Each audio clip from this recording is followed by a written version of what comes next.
Girls, makinig kayo para sa inyong video to. At syempre 100% mag-agree sa akin ng mga kapwa ko lalaki. Dahil ipaglalaban namin ngayon ang aming karapatan bilang mga lalaki. Bilang mga partner nyo. Huwag kayong feeling Disney princess parati dyan. Kahit mukha naman kayong Ursula sa The Little Mermaid.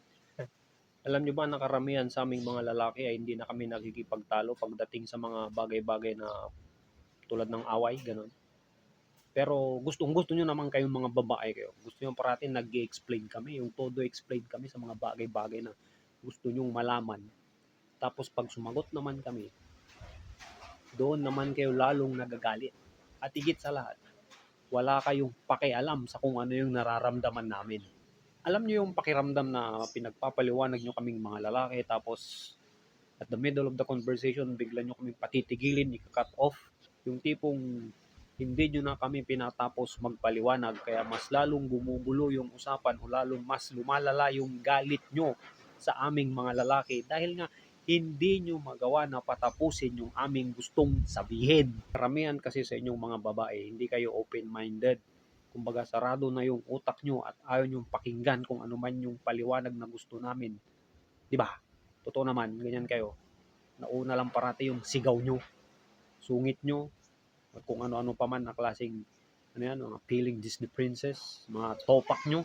Minsan nga dumadating kami sa point na nagsasabi kami sa inyo ng aming nararamdaman pero parang wala kayong pakialam doon sa nararamdaman nyo. Dahil ang gusto nyo lang, kayo yung priority o yung nararamdaman nyo, yung una naming intindihin. Paano naman yung damdamin namin? Iniintindi nyo ba? Ha?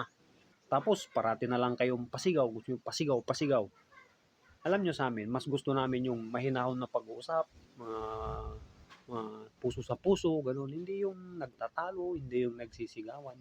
Kasi lalong nakakagulo yun sa usapan yung puro sigawan na nga lang, di ba? Ganun. Siyempre, lahat naman ng tao, may kanya-kanyang pride dyan.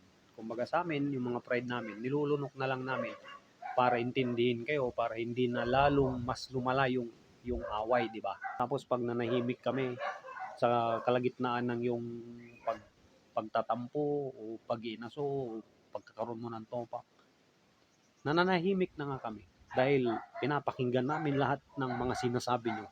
Tapos sasabihin nyo pa, wala kaming pakialam na wala kaming pakialam sa nararamdaman nyo. Hindi ba pwedeng nanahimik na nga lang kami para intindihin kayo?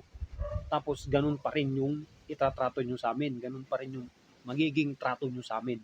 Yung parang wala nga kaming pakialam.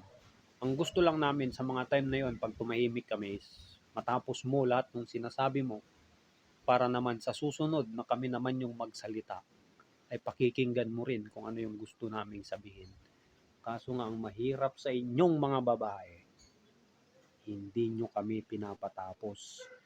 Pinuputol nyo sa gitna yung aming pagpapaliwanag at kung ano-ano pa ang inyong mga sinasabi. Busy kayo. Ano? Saktan ka, no? Palagay mo sa sarili mo, immortal. Nasasaktan din kaming mga lalaki. May damdamin din kami. Hindi lang kayo yung may karapatan magtampo. Tandaan nyo yan. Ang isang relasyon ay pinapatakbo ng dalawang tao. Hindi ng isang babaeng may toyo.